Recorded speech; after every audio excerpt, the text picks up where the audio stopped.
गिरिराज धरण की जय।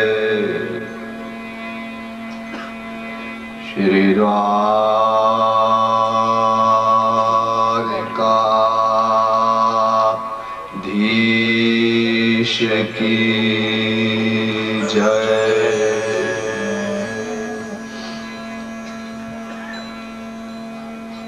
श्री गणेशाय नमः।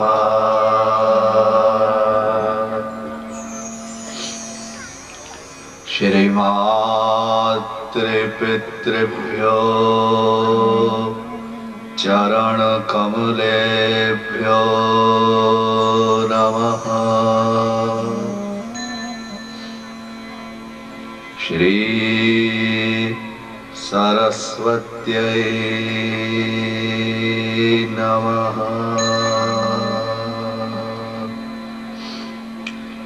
नमो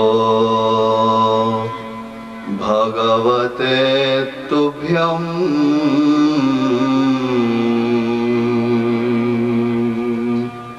वासुदेवाय धीमहि। प्रद्युम्नाय अनिरुद्धाय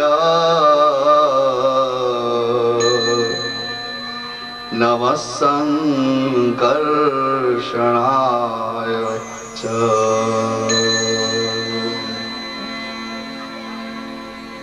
किरीटकेयूर महार्हनिष्कैर मन्योत्तमालंकृत सर्वगात्रम्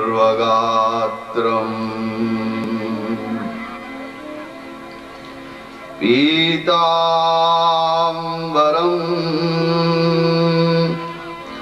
काञ्चनचित्तनद्धम् मालाधरं केशवमभ्युपैमि। करारविन्देन पदारविन्दम्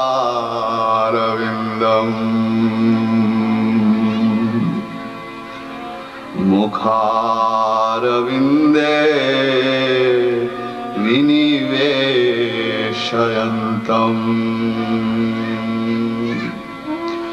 वटस्य पत्रस्य पुटे शयानम्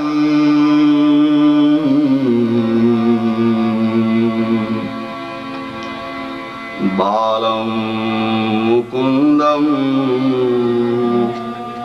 मनसा स्मरामि। मूकं करोति वाचालं पंगुं लंघयते गिरिं। यत्कृपा तमहं वन्दे परमानन्दमाधवम्। नारायणं नमस्कृत्य नरं चैव नरोत्तमम् देवीं सरस्वतीं व्यासं ततो जयमुदीरये।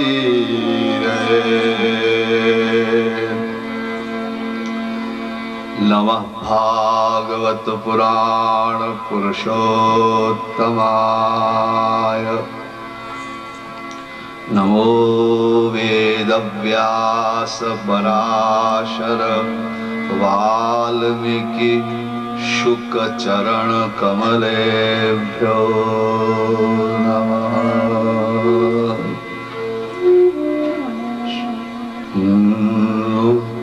श्री राम जय राम जय जय राम। श्री राम जय राम जय जय राम। श्री राम जय राम जय जय राम। श्री राम जय राम जय जय राम। जय जय सिया राम जय सिया राम। जय जय सिया राम जय सिया राम। जय सिया राम जय जय सिया राम। जय जय सिया राम जय जय सिया राम। जय श्री राम जय राम जय जय राम। जय राम श्री राम जय जय राम। श्री राम जय राम जय जय राम। श्री राम जय राम जय जय राम। जय जय सिया राम जय सिया राम। जय जय सिया राम जय सिया राम। जय जय सिया राम जय सिया राम। जय जय सिया राम जय सिया राम। श्री राम जय राम जय जय राम। श्री राम जय राम जय जय राम। श्री राम जय जय राम। श्री राम जय राम जय जय राम। जय जय सिया राम जय सिया राम। जय जय सिया राम जय सिया राम। ओ श्री राम जय राम जय जय राम। श्री राम जय राम जय जय राम। श्री राम जय राम जय जय राम। श्री राम जय राम जय जय राम। जय सिया राम जय जय सिया राम जय सिया राम। जय सिया राम जय सिया राम। जय जय सिया राम जय जय सिया राम। श्री राम जय जय राम। श्री राम जय राम जय जय राम। श्री राम जय जय राम। श्री राम जय राम जय जय राम। जय सिया राम जय सिया राम।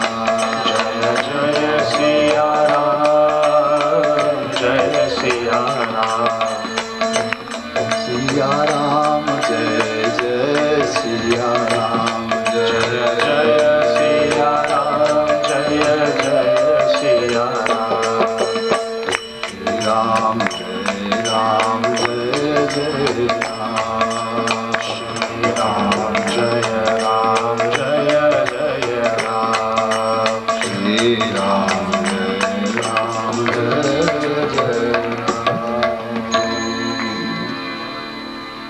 श्री कृष्ण चंद्र भगवान की जय।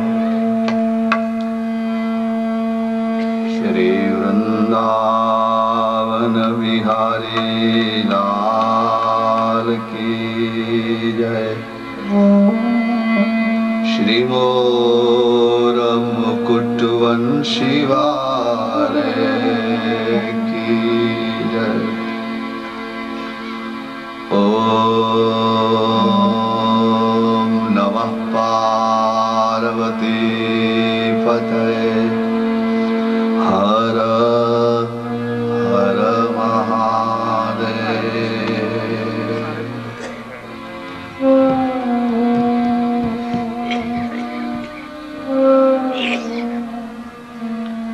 शीश मुकुट कटिकाक्षनी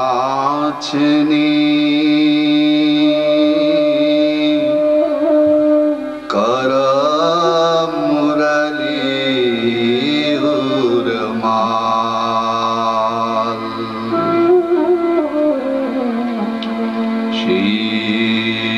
मुकुट कटिकाक्षनी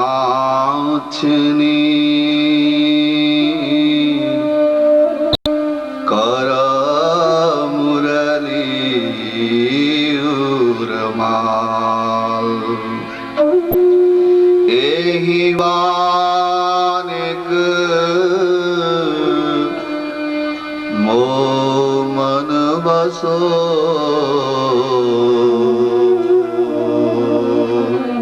सदा बिहारी लाल।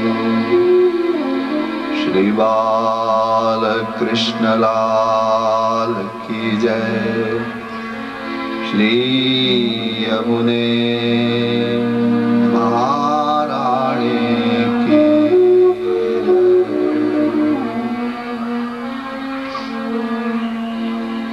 नारायण जय हो।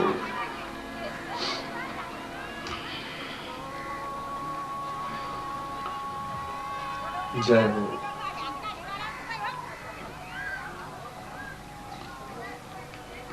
यह मेरे जीवन का अभ्यास हो गया है। लोगों के समूह में बैठकर हरि के नाम को गाना।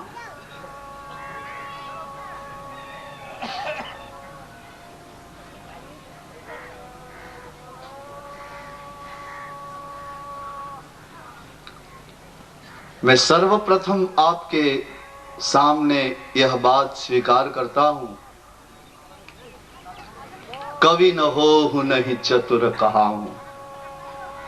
न तो मैं ज्ञानी हूं, न मैं विद्वान हूं, न मैं सिद्ध पुरुष हूं,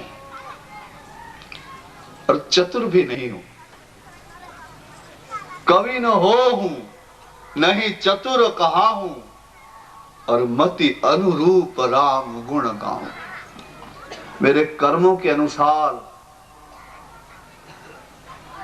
मेरे पूर्व कर्मों के अनुसार जैसे दिन निकलेंगे, वैसे वैसे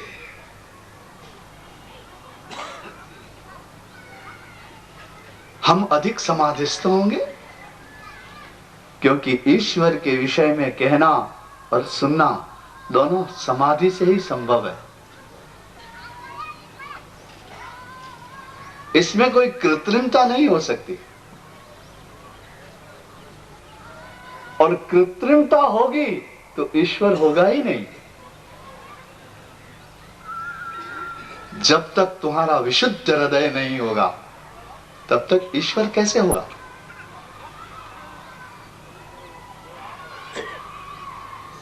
हमें जितना समझ में आ रहा है, दिखाई दे रहा है, उतना ही सच है। यह सच नहीं है। सत्य इससे भी अधिक विशाल है। और हम तो आंखों के अंधे, कानों के बहरे, हृदय के कठोर, भीतर के चालाक, स्वार्थी, कपटी, लोलुप, क्रोधी, कामी है। हरि हमारे भीतर कैसे आएगा?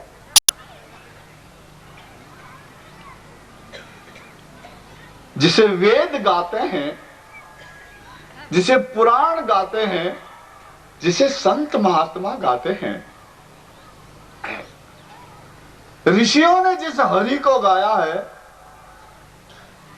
तपस्वियों ने जिसके लिए तप किया है, मुनिजनों ने जिसका मनन किया है, विद्वानों ने जिसे ग्रंथों में ढूंढा है, ऐसे हम कर्महीन, भाग्यहीन, बुद्धिहीन लोगों के हृदय में ईश्वर कैसे आएगा? लेकिन फिर भी हम वही काम करने यहां आए हैं। हमारे पास एक बल है, एक ताकत है। बस तुम कैसे भी हो, लेकिन उसे गाओ, उसे कहो और उसके बारे में सोचो। धीरे धीरे धीरे धीरे वो तुम्हारे भीतर आएगा। मैं, यह शेंदूरणी संतों की भूमि है, ये प्रति पंढरपुर है। मैं इस धरती मां को प्रणाम करता हूं, आप सभी लोगों को प्रणाम करता हूं। आपने मुझ पर बहुत फूल बरसाए, आपने मुझे बहुत मालाएं पहनाई, लेकिन अब मैं आपसे मांगता हूं कि आपके नगर में आने वाले 11 दिन मुझे जो कथा सुनानी है, हरि के गुण सुनाने हैं, उसके लिए मुझे आपके आशीर्वादों की कामना है। मैं आपसे आशीर्वाद चाहता हूं कि मैं आपके हृदय को स्पर्श करे, ऐसी ध्वनि मेरे कंठ से निकले, मेरे हृदय से निकले। आप विश्वास रखिए, किसी न किसी रूप में परमात्मा आपके हृदय में अवश्य आएगा। क्यों? ऐसा कहा जाता है, ईश्वर का कहीं अभाव नहीं है। ऐसी कोई जगह नहीं जहां वह न रहता हो। क्या फूल में ऐसी कोई जगह है जहां गंध नहीं रहती हो? क्या दूध में ऐसी कोई जगह है जहां नवनीत न रहता हो, माखन न रहता हो, घी न रहता हो? दूध में ऐसा कोई कण है, ऐसी कोई बूंद दूध में है जहां घी ना हो? ऐसा कोई फूल है जहां इधर सुगंध और इधर सुगंध, सभी अणु अणु में सुगंध है? उसी तरह मेरे धर्म ग्रंथ, हमारे धर्म ग्रंथ निर्णयात्मक, निर्णय पूर्वक यह कहते हैं कि ईश्वर का कहीं भी अभाव नहीं है, सभी जगह व्याप्त है। इस नियम के अनुसार वो तुझ में भी है, वो मुझ में भी है, वो उसमें भी है, वो सभी जगह। अब जो सर्वत्र है, फिर भी हमें दिखाई क्यों न देता?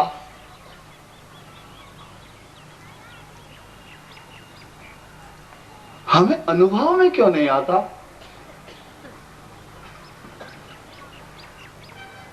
हमें सुनाई क्यों नहीं देती उसकी मुरली? गोपियों को सुनाई देती थी, ग्वालों को सुनाई देती थी, गायों को सुनाई देती थी, व्रज रज भी सुनती थी उसकी मुरली को। तो हमारे कानों को कौन सा रोग हो गया जो हमें सुनाई देती? वो सभी जगह होते हुए भी हमें नहीं दिखाई देता।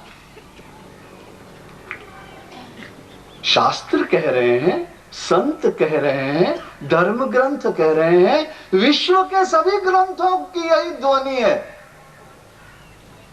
एक बात आप समझ लीजिएगा, धर्म कोई एक देश व्यापी नहीं होता। धर्म न मेरा है, न तुम्हारा है, न उसका है। धर्म तो उस दिन से आया जिस दिन से सूर्य आया, जिस दिन से हवा चली, जिस दिन से पृथ्वी आई, उस दिन से धर्म आया यहां।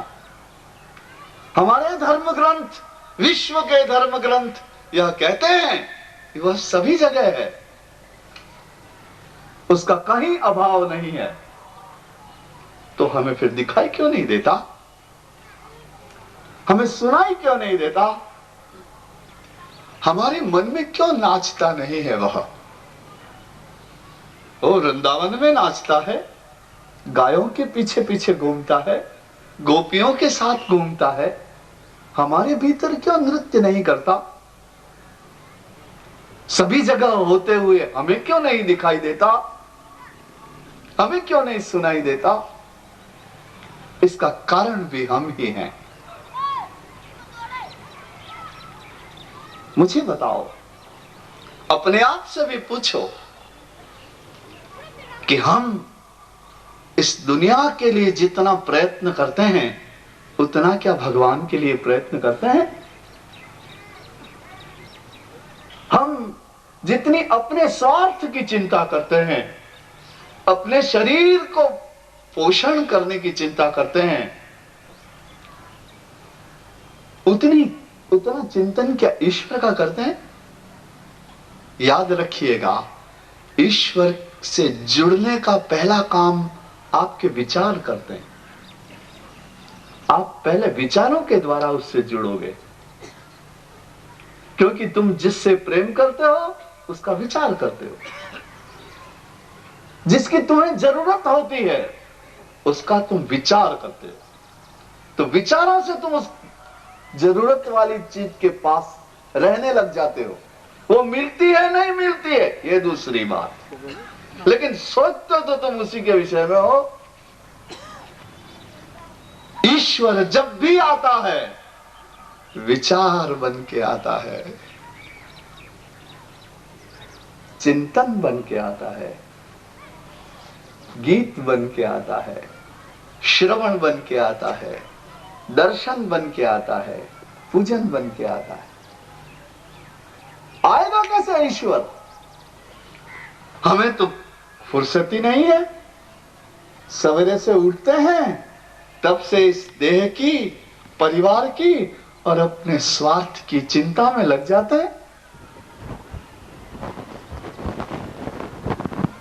अनेक अज्ञान तूफान की तरह हमारे हृदय में चलते रहते। हमें अपना मन स्थिर करना ही नहीं आता। किसके बारे में सोचें और किसके बारे में ना सोचें, ऐसा पृथक्करण हम नहीं कर पाते। हम तो पागलों की तरह सोचते जाते हैं बस। हमें पता ही नहीं है कि हम क्यों, क्या, कैसे सोच रहे हैं।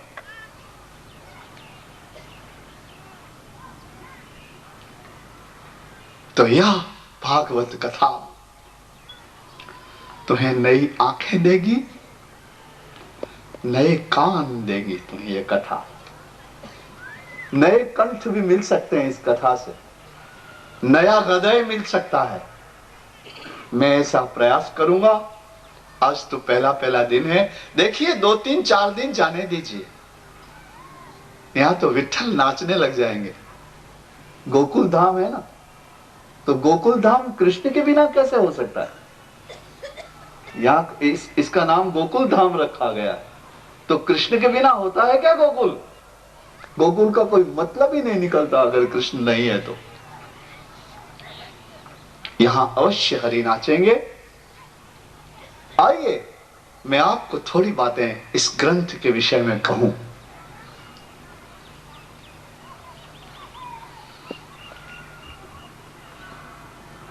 ओम नमो नारायणाय। ओम नमो नारायणाय। ओम नमो नारायणाय। ओम नमो नारायणाय। श्री राम शरणं मम।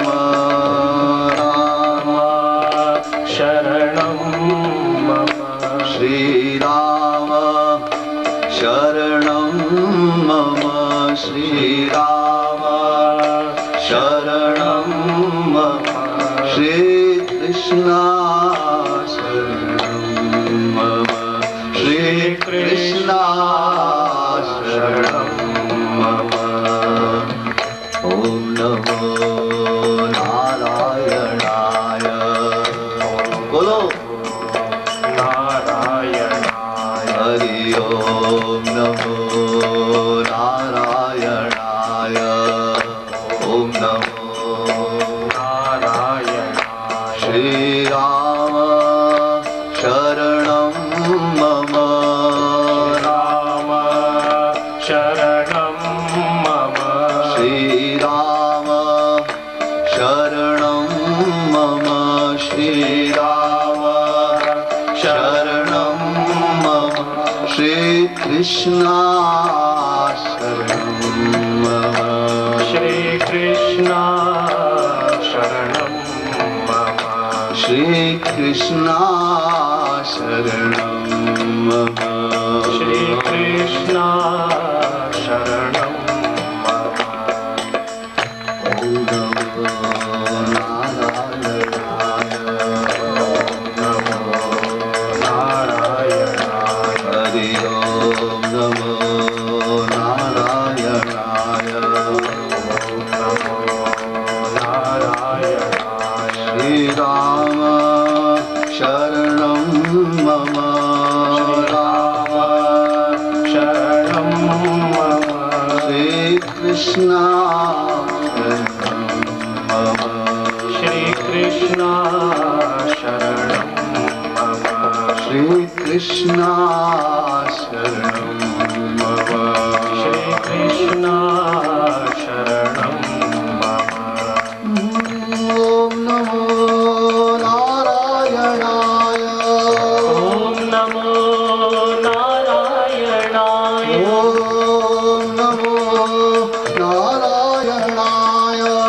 ओम नमो नारायणाय। श्री राम शरणं मम श्री राम शरणं मम राम शरणं मम श्री राम शरणं मम श्री कृष्ण शरणं मम श्री कृष्ण शरणं मम श्री कृष्ण शरणं मम श्री कृष्ण शरणं मम श्री कृष्ण शरणं मम। गोवर्धन नाथ की।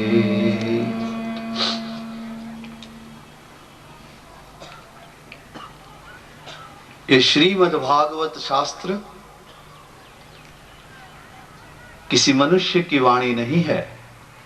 भगवता प्रोक्तम भागवतम, भगवान बोले वही भागवत। क्योंकि सत्य के विषय में और ईश्वर के विषय में ईश्वर ही बोल सकता है और सत्य ही बोल सकता है। हम सब तो असत्य में रहने वाले, उस सत्य के विषय में कैसे बोलेंगे? हम सब अंधेरे में रहने वाले, प्रकाश के विषय में कैसे बोलेंगे? हम सब छोटे हृदय वाले, विराट परमात्मा के विषय में कैसे बोलेंगे? इसलिए ईश्वर के विषय में ईश्वर ही बोल सकता है। अतएव भगवता प्रोक्तम भागवतम, जो भगवान ने बोला वह भागवत। हम तो उसको गाने आए हैं, सुनाने आए हैं। यह भागवत ग्रंथ सबसे पहले भगवान नारायण ने ब्रह्मा को सुनाया। ब्रह्मा के ऊपर दया आई, नारायण को करुणा करके भगवान नारायण श्री हरि विष्णु ने, चतुर्भुज श्री हरि ने यह कथा सबसे पहले दया करके, करुणा करके ब्रह्मा को सुनाई। और ब्रह्मा ने करुणा करके अपने पुत्र नारद को सुनाई। और नारद इस कथा को गाते गाते एक बार वेदव्यास के वहां गए। नारद ने वेदव्यास को सुनाई। वेदव्यास ने इस कथा को विस्तृत किया। 18,000 मंत्र बनाए इसके, उसी कथा को। व्यास जी ने इस कथा को 18,000 मंत्रों में विस्तृत तरीके से कहा और व्यास जी ने अपने पुत्र शुकदेव को यह कथा सुनाई।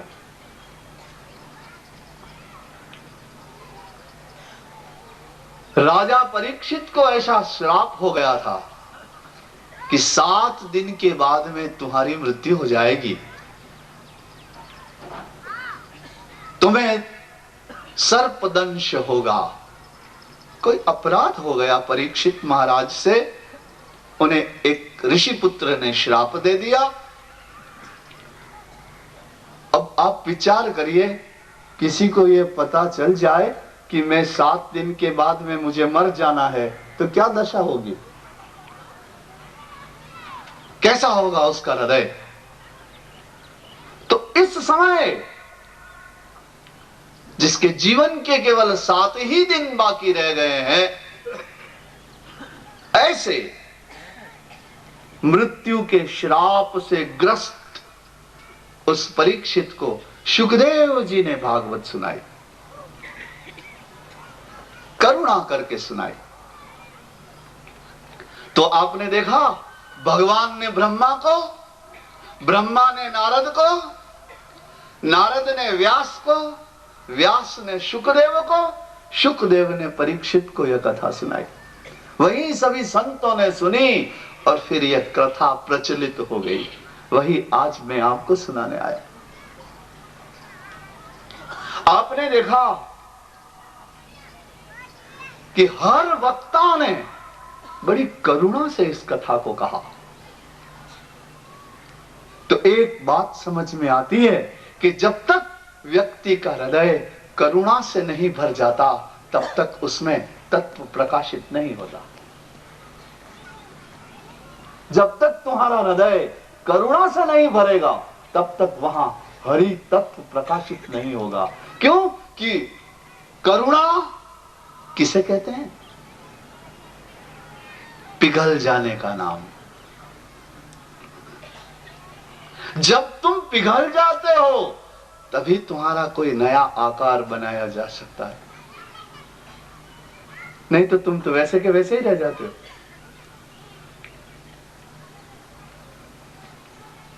एक सोने की कटोरी है, उस सोने की कटोरी से अगर सोने की मूर्ति बनानी है तो क्या करना पड़ेगा? कटोरी को आग में डालनी पड़ेगी। क्या होगा?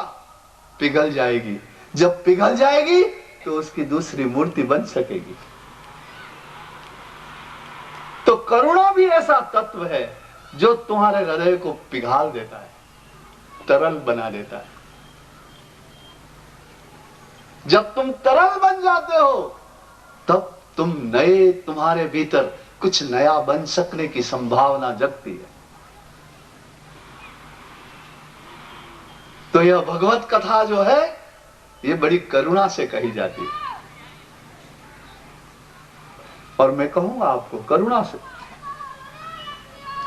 जी,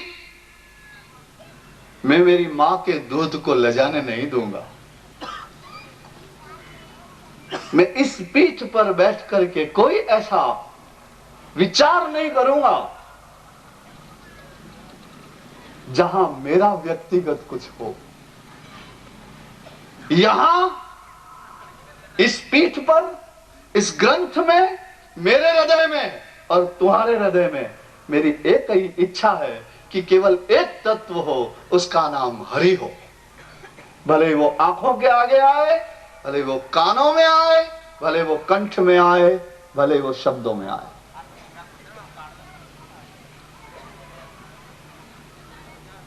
मुझ पर भगवान की कृपा हो न हो, आप सब पर भगवान की कृपा हो। यह मेरा प्रथम संकल्प है यहां।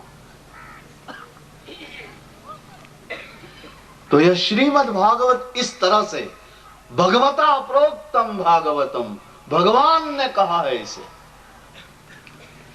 भगवान इसके प्रथम वक्ता हैं।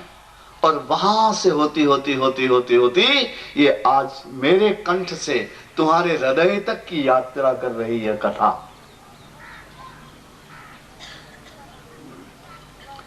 इस कथा में 18,000 मंत्र हैं। ये 18,000 मंत्र 12 भागों में विभाजित हैं, जिसे स्कंद कहा जाता है। इसके 12 स्कंद हैं। स्कंद यानी भाग, वॉल्यूम्स। किसी पुस्तक के पहलो भाग, बीजो भाग, तीजो भाग, ऐसे 12 स्कंद हैं इसके।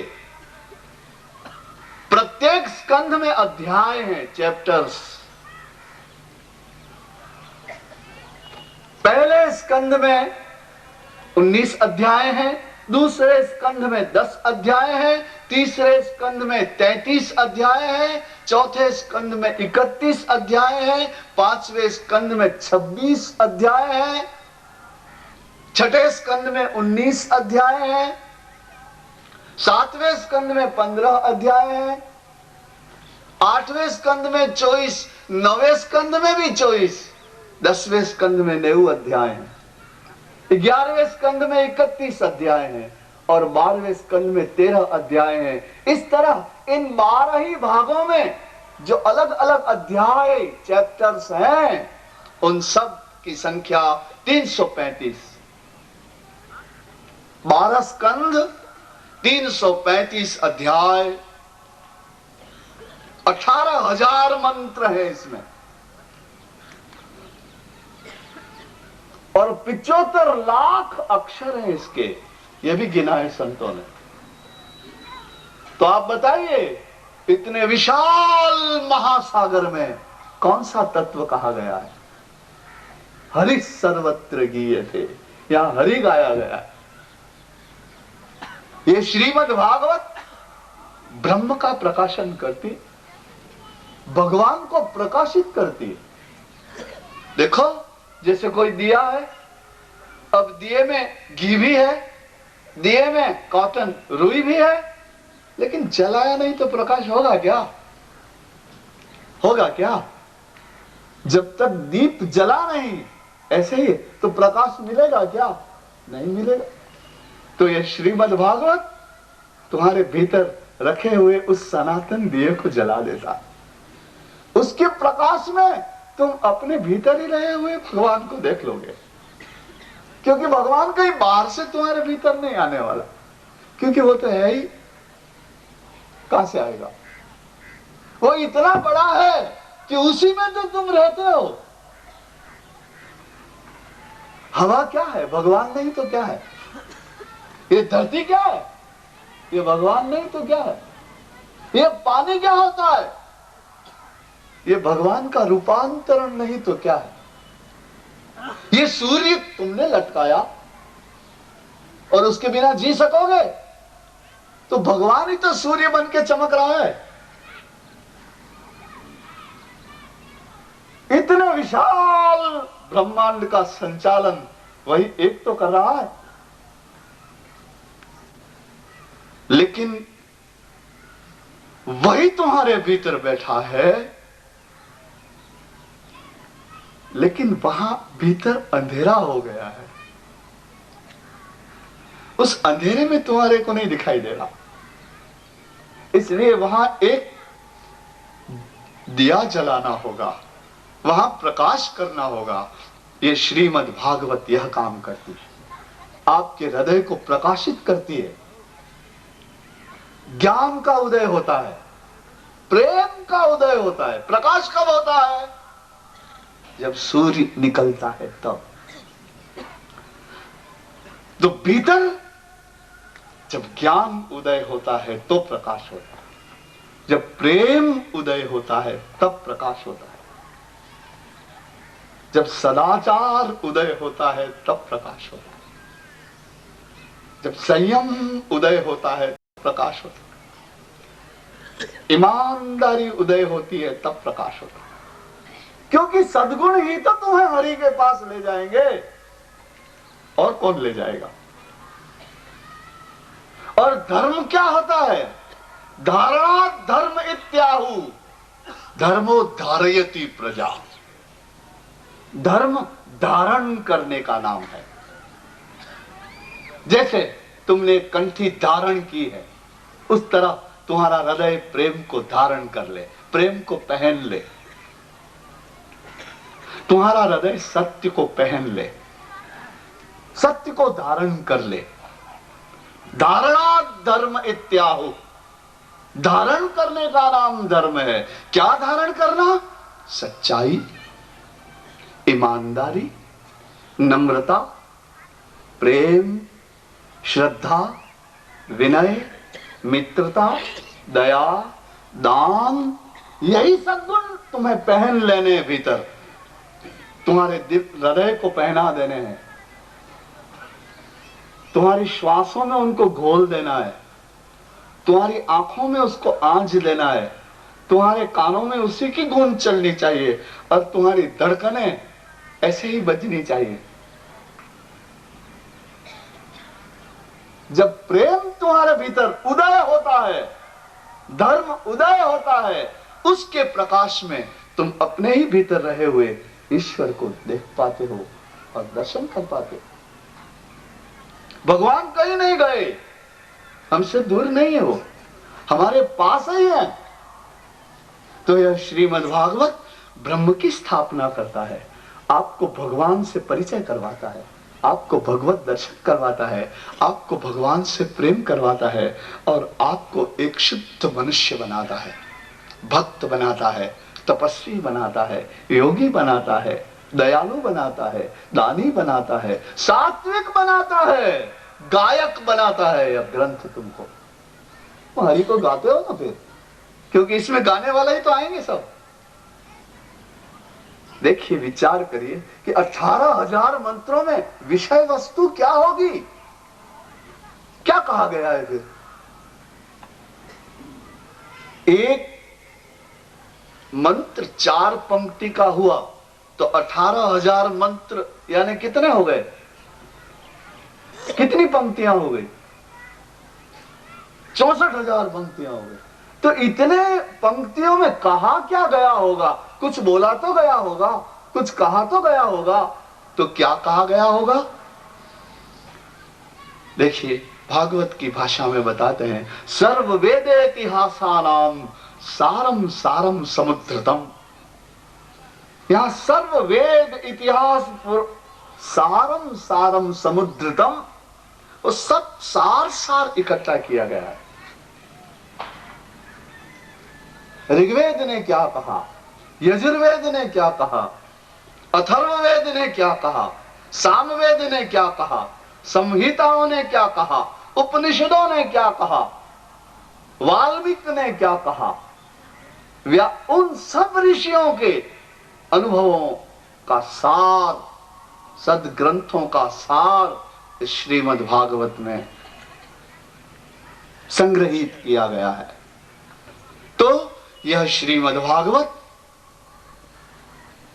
आपके हृदय में ब्रह्म की स्थापना करती है, ब्रह्म का प्रकाशन करती है। अगर यह कथाएं न होंगी, यह भारतीय परंपरा अगर न होगी, तो हमारे भीतर भगवान कहां से आएगा, उसकी समझ कहां से आएगी। और एक बात और आपको कह दूं,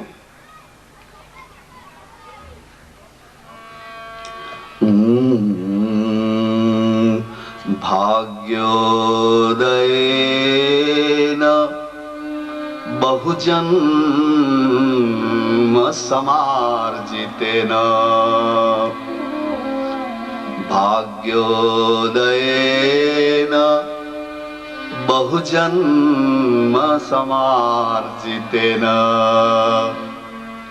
सत्संगमं च लभते पुरुषो यदा वै, अज्ञान हेतु कृत मोह महांधकार, नाशं विधाय हि ततोदयते विवेकः। ये अच्छी बातें तुम्हें कहां से मिलेगी? कहीं बाजार में मिलती है क्या? किसी दुकान पे मिलता है प्रेम? सदाचार का बोध किसी स्टोर में मिलता है? प्रेम किसी कंपनी में प्रोडक्ट होता है क्या? कहां से लाओगे? ये तो तुम्हें सत्संग में से मिलेगा। तो सत्संग कैसे मिलेगा तुमको? सत्संग का मतलब यह कि जहां हरि चर्चा, धर्म की चर्चा और सत्य की चर्चा होती हो, उसे सत्संग कहते हैं। सताम संगति इति सत्संगः। जहां शाश्वत तत्वों की चर्चा होती हो, तो हरि शाश्वत है, प्रेम शाश्वत, ज्ञान शाश्वत है, सत्य शाश्वत तत्व है, आनंद शाश्वत है, क्योंकि हरि का नाम ही तो सच्चिदानंद है।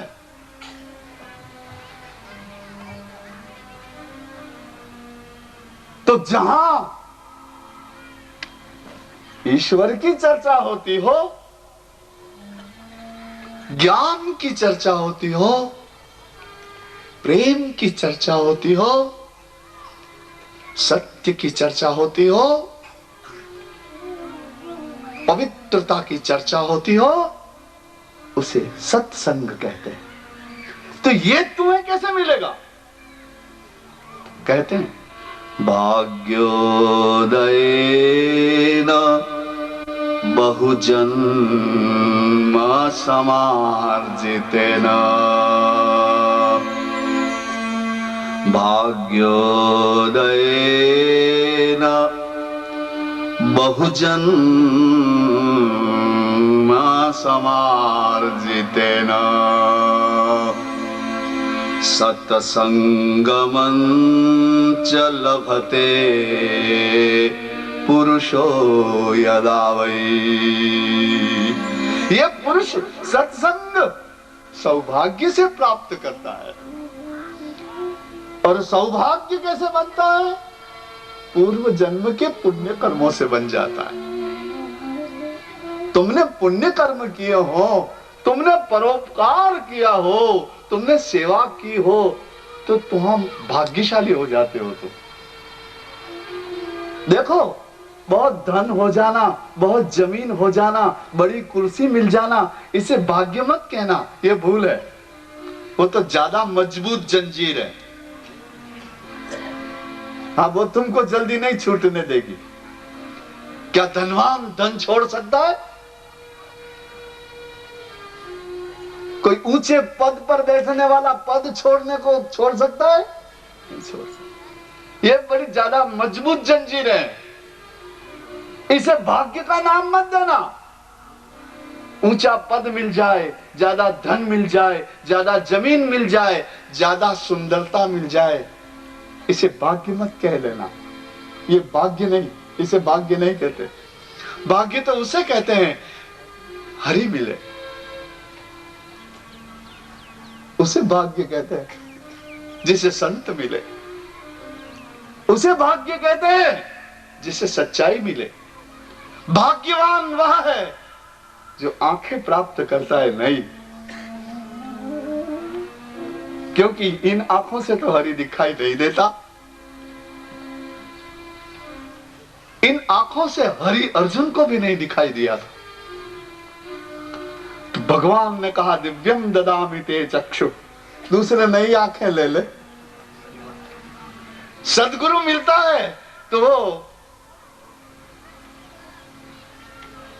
ज्ञानांजन शलाकया चक्षुरुन्मीलिते येन तस्मै श्री गुरुवे नमः। वो ज्ञानांजन शलाका लगाता है आंख में।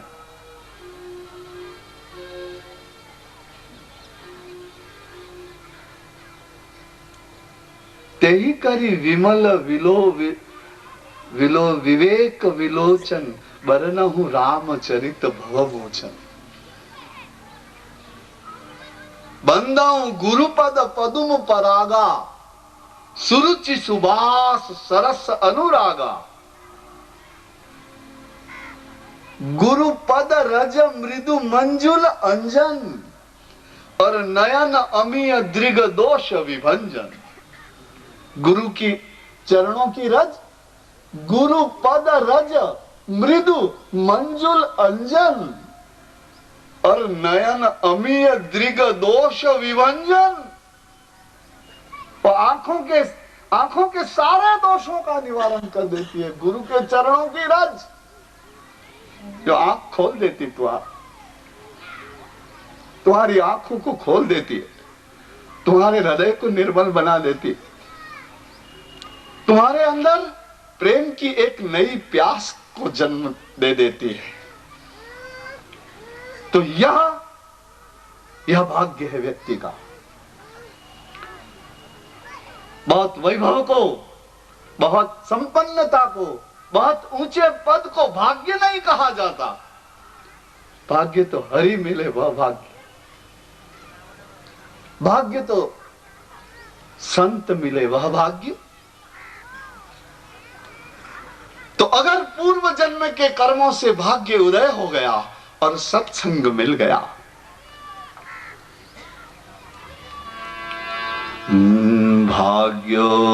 भाग्योदयेन बहुजन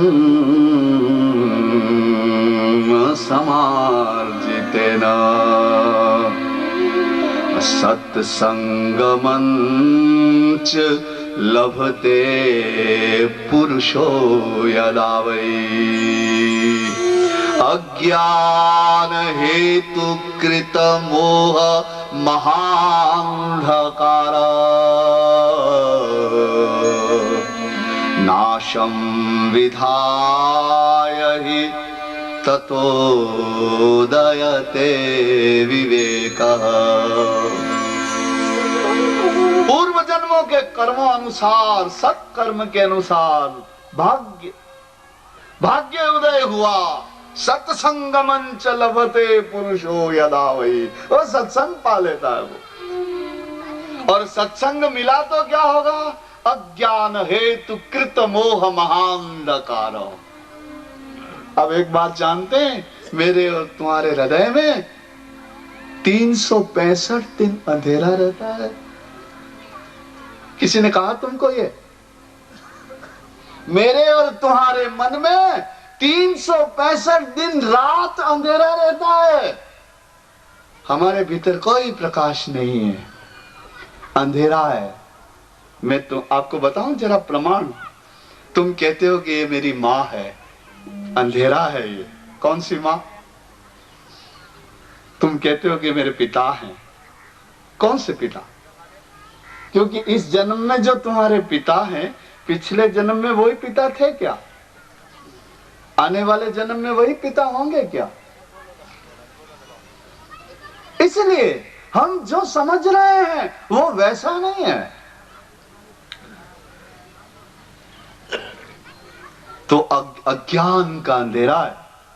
जब तुम सत्संग प्राप्त करते हो तो अज्ञान का अंधेरा सत्संग में प्राप्त करते हो तो विवेक उदय होता है। विवेक यानी जो जैसा है उसे वैसा ही देखने समझने की शक्ति को विवेक कहते हैं। सद असद व्यक्ति है तो वह विवेक किसे कहते हैं? कि आप अलग कर सकें अज्ञान क्या है, ज्ञान क्या है, सत्य क्या है, असत्य क्या है, कर्तव्य क्या है, अकर्तव्य क्या है, धर्म क्या है, अधर्म क्या है, इसे आप बांट सकें। ऐसा आपके भीतर विवेक प्राप्त हो जाता है और विवेक के द्वारा व्यक्ति भगवान को पाता है, ईश्वर को पाता है, सत्य को पाता है। तो यह श्रीमद् भागवत ब्रह्म की स्थापना करती है। बड़ा आनंदित हुआ मैं आपके नगर में आकर के। आज पहला दिन है तो आज तो भागवत जी शोभा यात्रा से पधारी। सारे नगर में आपके सभी लोगों ने इस श्रीमद् भागवत जी महान ग्रंथ का स्वागत किया। बड़ा आनंद, मैं आभारी आपका। तो अभी अब 1:30 बजे है, विश्राम करते हैं। आज तो जो कथा का समय है उसमें थोड़ा ऊंचा नीचा हो जाएगा। 3:30 बजे वापस मिलेंगे। 1:30 बजे है ना, 2 घंटे बाद फिर से मिलेंगे और फिर कल से समय के अनुसार। हाँ, और आप विश्वास रखिएगा, और मेरा नहीं, उस हरि का जिसका नाम यहाँ गाया जाएगा, आप देखना आपको बहुत आनंद आएगा। कृष्ण लाल की जय। ये तो श्रीमद् भागवत ज्ञान यज्ञ महोत्सव कहलाता है। हमारे घर पे विवाह होता है, लड़की का लड़के का उत्सव है वो, विवाह उत्सव।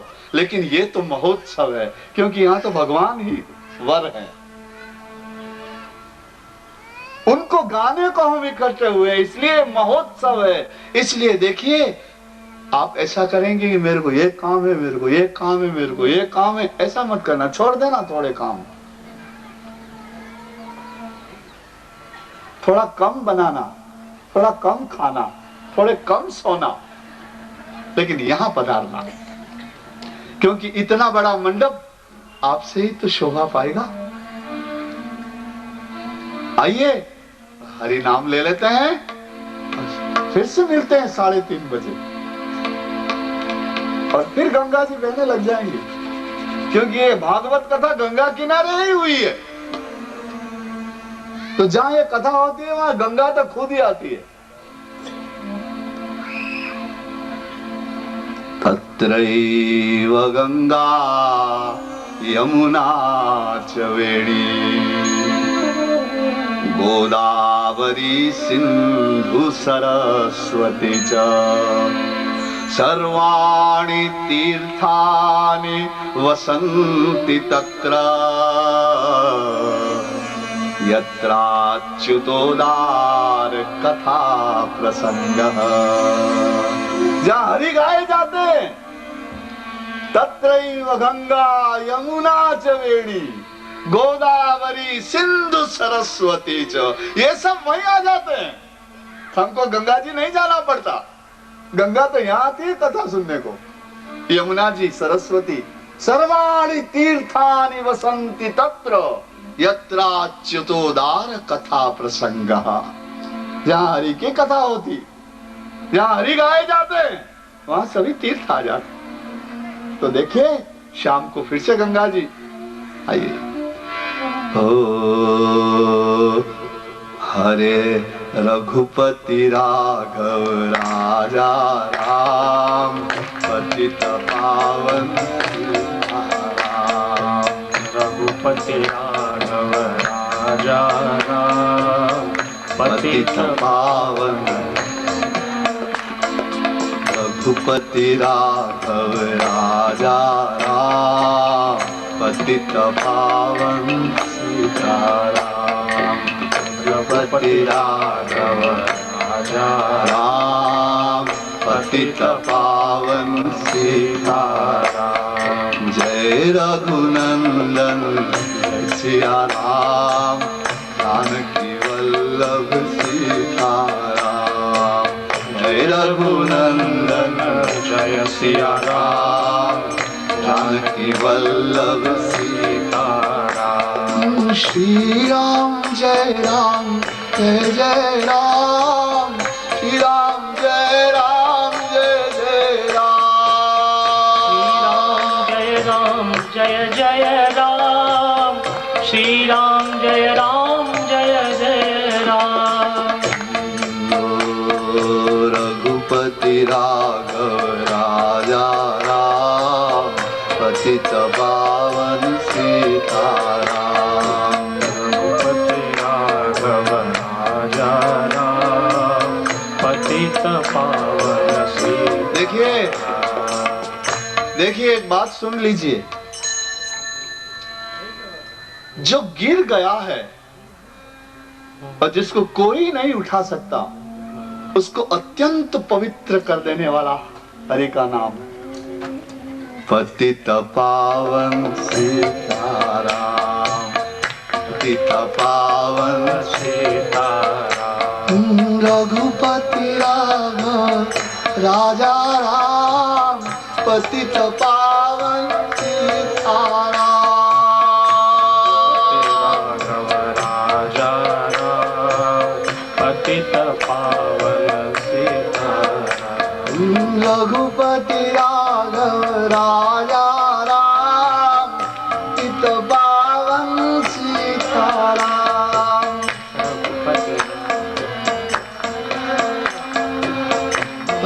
पावन सीता। अरे जय रघुनंदन जय सिया राम, जानकी वल्लभ सीताराम।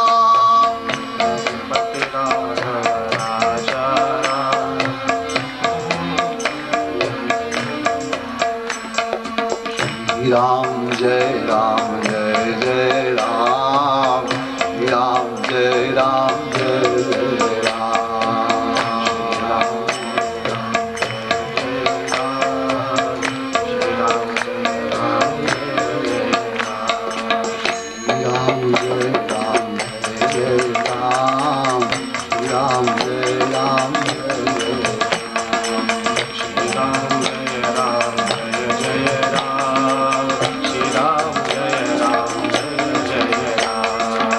रघुपति राघव राजा राम, सीता पावन सीताराम। रघुपति राघव राजा राम, पतित पावन सीताराम।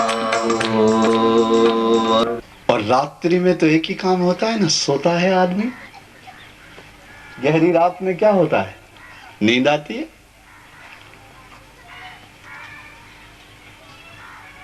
संत कहते हैं, ग्रंथ कहते हैं, ये संसार एक रात है और इसमें हम सब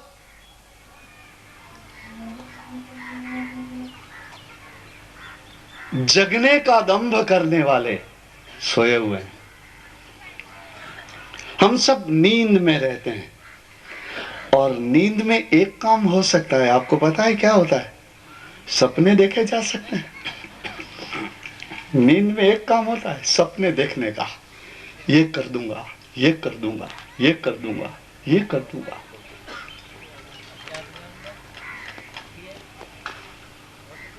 तो ये क्या जिंदगी हुई कि सोए रहना और सपने देखना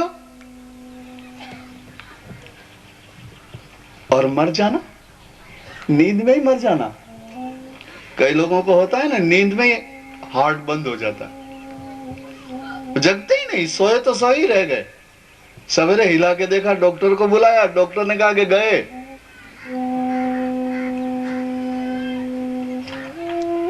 तो ये क्या बात हुई कि कोई व्यक्ति सारी जिंदगी भर सो रहा है और नींद नहीं, मर गया। देखिए, मैं आपको अपने हृदय की गहरी से गहरी बातें कहने आया हूं, जो बातें याद करके मेरी आंखें आंसुओं से भर जाया करती हैं। वो सारी बातें मैं आपको इन दिनों में कहूंगा। क्यों? कि आंखें कब भरती हैं आदमी की? दो कारण से भरती हैं, या तो बहुत पीड़ा में आंखें भर जाती हैं या बहुत प्रसन्नता में आंखें भर जाती हैं। तो मेरा मन प्रसन्नता का समुद्र भी है और मेरा मन पीड़ा का समुद्र भी है।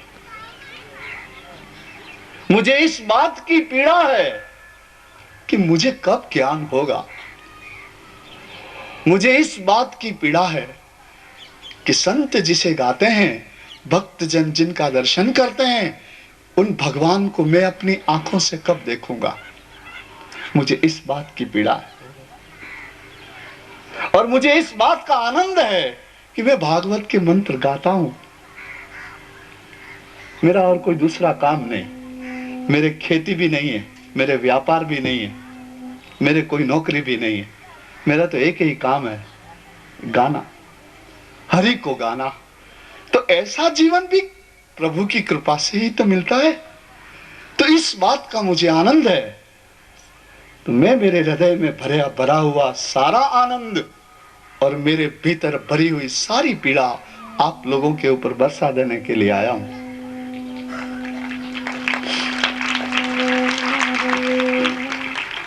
तो मैं आपको जो कुछ भी कहूंगा वो आधारहीन नहीं होगा। मैं जब भी अपना मुंह खोलूंगा तो उन वाक्यों का, उस कथन का कोई आधार होगा, कोई पुष्टि होगी, वो संत की वाणी होगी, वह ग्रंथ की वाणी होगी, तो ही मैं बोलूंगा। मैं इस बात का पूरा ध्यान रखूंगा कि इतने दिनों में कोई भी निरर्थक, जिसका कोई अर्थ नहीं है, ऐसा कोई भी अर्थहीन वाक्य मैं आपके बीच में नहीं कहूंगा। मुझे अपना भी समय नष्ट नहीं करना और मुझे आपका भी समय नष्ट नहीं करना। मुझे तो हरि गाना है, ज्ञान का गान करना है। मुझे तो आपको वो सब कहना है जो आपको एक पूर्ण मनुष्य बनाता है। मुझे आपको वह कहना है जो आपको उस महान परमात्मा से, जगन नियंता से आपका संबंध स्थापित कर देता है। क्योंकि आज आपने कभी यह बात सोची कि भगवान से आपका संबंध कैसा है? नींद में हो ना, इसलिए सपने ही देख सकते हो। नींद में आदमी सोच नहीं सकता। नींद में सोच सकता है, सपने देख सकता है।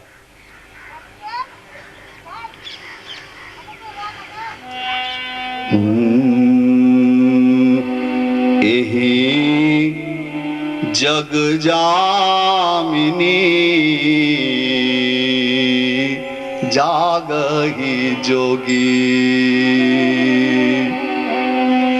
एही जग जामिनी जागहि जोगी, परमारथी प्रपंच वियोगी। इसलिए मैं खुद जगना चाहता हूं और आपको भी जगाना चाहता हूं। संत कहते हैं कि ये संसार एक रात्रि है और यहां सभी सोए हुए हैं। तो जगता कौन है यहां पर? तो यही जग जामिनी जागहि जोगी। योगी जगता है। यहां जो योग मिला लेता है वो जगता है। और कौन जगता है? कि परमारथी प्रपंच वियोगी। इस संसार के प्रपंच को कुछ गिनता ही नहीं, अनकाउंटेबल। कोई गिनता ही नहीं इस प्रपंच को। होगा माँ बाप, भाई बहन, पति पत्नी, सुख दुख, हानि लाभ, मान अपमान, ये तो जन्म जन्म है। इसका क्या करें? इसका कुछ हो सकता है क्या? क्या हो सकता है? कोई एक आदमी तो बताओ जिसे कभी दुख न मिला हो पृथ्वी पर। कोई एक आदमी ऐसा बताओ जिसका कभी अपमान न हुआ हो। कोई एक आदमी ऐसा बताओ जो अजर अमर हो। यहां तो हानि लाभ, जीवन मरण, यश अपयश, यही तो प्रपंच है। और हम इसमें बह जाते हैं।